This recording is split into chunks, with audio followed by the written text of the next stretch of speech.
All right. As you guys know, speaking evaluation 2 is about ancient wisdom. So I thought I'd put on some glasses here, hoping that it might make me look and sound smarter. I always thought glasses made people look smarter. So anyway, let's give this a shot. See what happens. All right, so let's talk a second about ancient wisdom. Ancient wisdom, maybe some things you can think about. First of all, is um, just how to give a great presentation. So let's just talk about some tricks to giving a good presentation.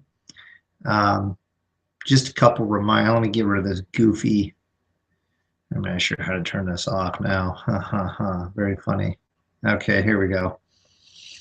Um, so let's just talk a minute about ways to improve your speaking evaluation.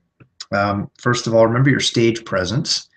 And I would encourage you to think about a few things. Remember, eye contact is powerful. Make sure to look at each person in the room, give each person a little bit of attention with your eyes. We communicate through our eyes to the people sitting in front of us. So on the opposite side of that, make sure you don't read your presentation. It is okay to have a 3x5 card in your hand.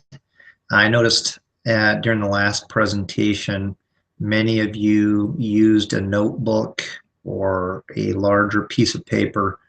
And I want to ask you to use a piece of paper that you can hide in your hands and just put your main points on those cards.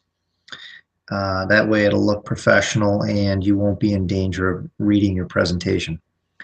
Also, the time for this presentation is 3 to 5 minutes. So listen, I am going to give a bonus point to people who can stay within the time frame. Again, as long as you fall between 3 and 5 minutes, you're safe. And I'll give you an extra point. The only way to practice this is to use a timer, and I suggest standing in front of a mirror so that you can watch yourself as you speak. One other tip about stage presence, remember to smile. That's a big one. Dress in a way that makes you feel confident. So, I would dress business casual. Don't wear shorts or headphones. Take your coat off or take your hat off. Don't wear a coat or your hat when you give a presentation.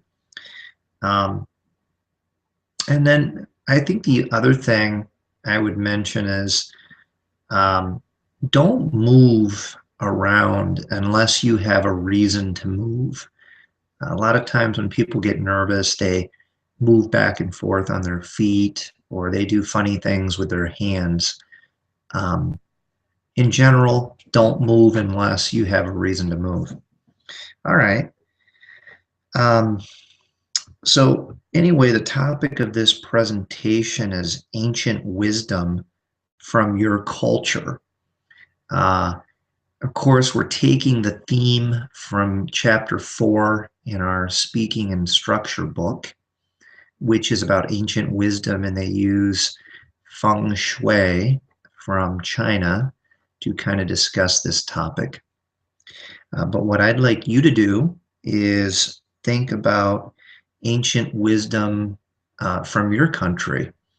So perhaps your grandpa or your grandma used to have some advice that they would give, or perhaps when you would get sick as a kid, your mom or your dad had kind of some unusual or interesting remedies to help you get over your sickness. Think about sharing some of those things.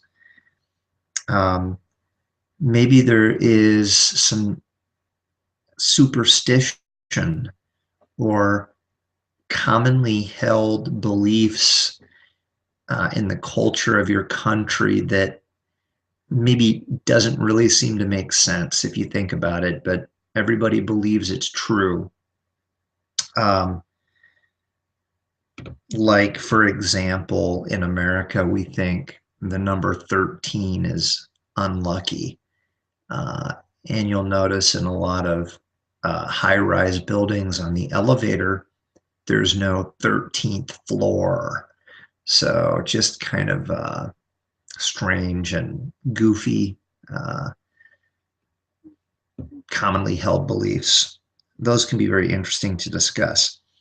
The other thing that I think would be interesting to answer is, do people from your culture do anything to protect themselves against evil, um, demons, bad spirits, jinn, bad luck? Uh, do people carry anything with them? Do they, I don't know, do they have any practices to protect themselves against evil or to bring about good luck or, kind of garner God's favor? So that'd be another interesting direction to go. And then finally, um, I think it would be kind of interesting for you to give some advice to perhaps a visitor like myself that's going to travel to your country and maybe even visit your home. What do I need to know when I come to your country? And more importantly, if I were to come to your home and meet your mom and dad and maybe your brothers and sisters and had dinner with them or spent the day with them, um, what advice would you give me, um, so that would be a great time and a great visit? Um, I think that would be interesting to hear. So again, this is the presentation. Also, remember, I'm always listening to your grammar. So use good grammar. I'm also listening to your fluency. So try not to hesitate as you're speaking. Speak smoothly. Also, I'm listening to pronunciation. So do your best to say the words so that you can clearly be understood in English.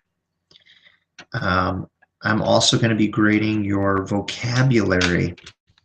And listen, I would love for you to use words from the book, in particular from Unit 4. If you look on page 125, I would love to hear you use the words. Some of the words are abundance, acuity or acuteness, aligned, digressive, frown upon, governance, quote, scholar, skeptical, transcend, vital, antidote, or tell an anecdote. So again, you're going to see your vocabulary score go up if you can use some of those words accurately in your speech.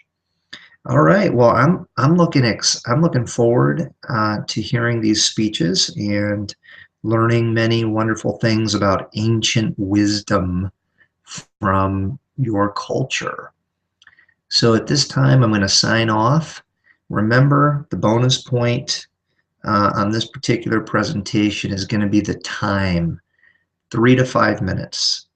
So practice timing yourself, and I'll see you tomorrow. Bye.